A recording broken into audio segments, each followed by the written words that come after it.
नमस्कार। ट्रिगोनोमेट्री। अच्छा, ये नाम सुनते ही ना कई लोगों के मन में डर बैठ जाता है। पर सोचिए, अगर मैं कहूं कि ये कोई डरावनी चीज है ही नहीं, बल्कि एक बहुत ही मजेदार सिस्टम है जो एक सिंपल से आइडिया पर टिका है, तो चलिए आज इसी के राज खोलते हैं। यही सवाल आता है ना मन में कि अरे यार इतने सारे फॉर्मूले हैं, सब अलग अलग से लगते हैं और बस रट्टा मारना पड़ता है। लेकिन सच कहूं तो ऐसा बिल्कुल भी नहीं है। इस पूरी बातचीत में हम देखेंगे कि कैसे ये सारे फॉर्मूले एक दूसरे से जुड़े हुए हैं, एक लॉजिकल कहानी की तरह। ये रहा हमारा आज का रोड मैप। हम बस इन 5 आसान हिस्सों में पूरे टॉपिक को तोड़कर समझेंगे, एकदम आराम से, ताकि हर चीज शीशे की तरह साफ हो जाए। तो शुरू करते हैं।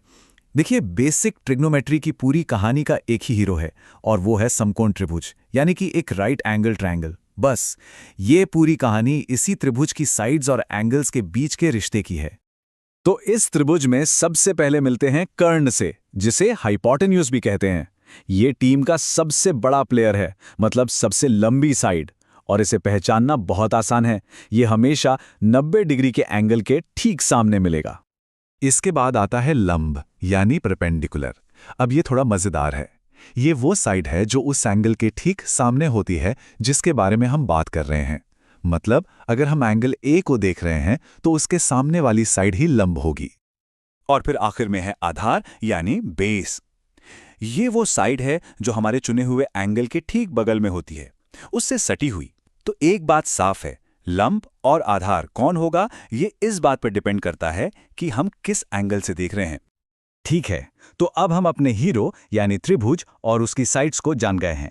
तो चलिए अब मिलते हैं उन 6 त्रिकोणमितीय अनुपातों से जो असल में इस खेल के नियम हैं। अब देखिए, यहां एक मजेदार बात है।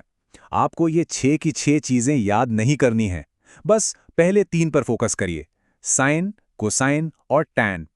ये तीनों इन साइड्स के सिंपल से रेशियो हैं, और बाकी के 3 यानी कोसिकेंट, सेकेंट और कोटेंजेंट, अरे वो तो बस इन्हीं के उल्टे हैं।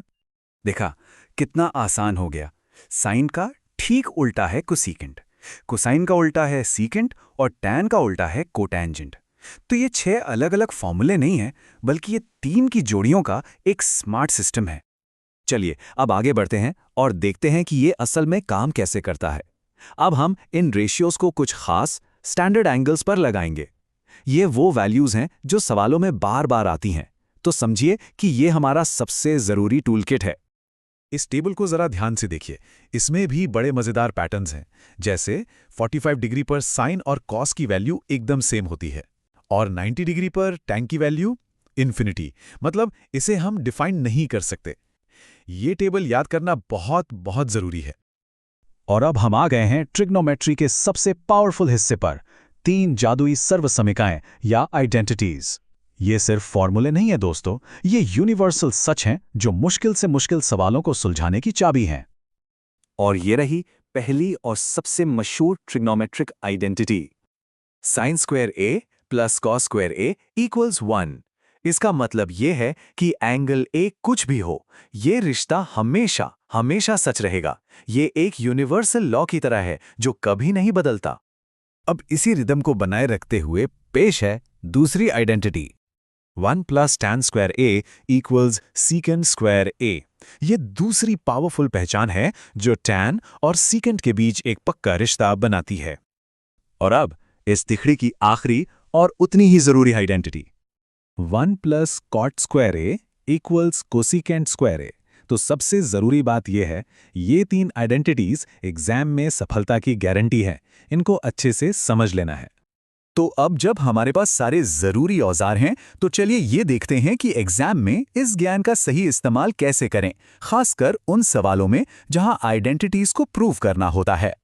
किसी भी आइडेंटिटी को प्रूव करने का ये एक सीधा साधा लॉजिकल तरीका है। हमेशा लेफ्ट हैंड साइड से शुरू करो, जो आइडेंटिटी सीखी है उन्हें लगाकर उसे सिंपल बनाओ, और बस आप अपने आप राइट हैंड साइड तक पहुंच जाओगे। ये कोई तुक्केबाजी का खेल नहीं है। ये कुछ बहुत ही काम के टिप्स हैं। फॉर्मूला टेबल तो एकदम रट लो, रोज प्रैक्टिस करो, हर सवाल के लिए डायग्राम जरूर बनाओ, और हाँ, वैल्यूज याद रखने के छोटे मोटे शॉर्टकट सीख लो, क्योंकि एग्जाम हॉल में कैलकुलेटर नहीं मिलने वाला। और ये बात हमारी पूरी बातचीत के सार को एकदम सही तरीके से बताती है। मतलब अगर आपकी नींव यानी कि राइट एंगल ट्रायंगल की समझ मजबूत है तो बाकी सब कुछ अपने आप अपनी जगह पर बैठ जाता है। तो अब जब ये पता चल गया है कि ये सब रटने का नहीं बल्कि समझने का खेल है, तो फिर कौन से सवाल से शुरुआत करेंगे? अब समय है कि ट्रिग्नोमेट्री को एक नए कॉन्फिडेंस के साथ फेस किया जाए।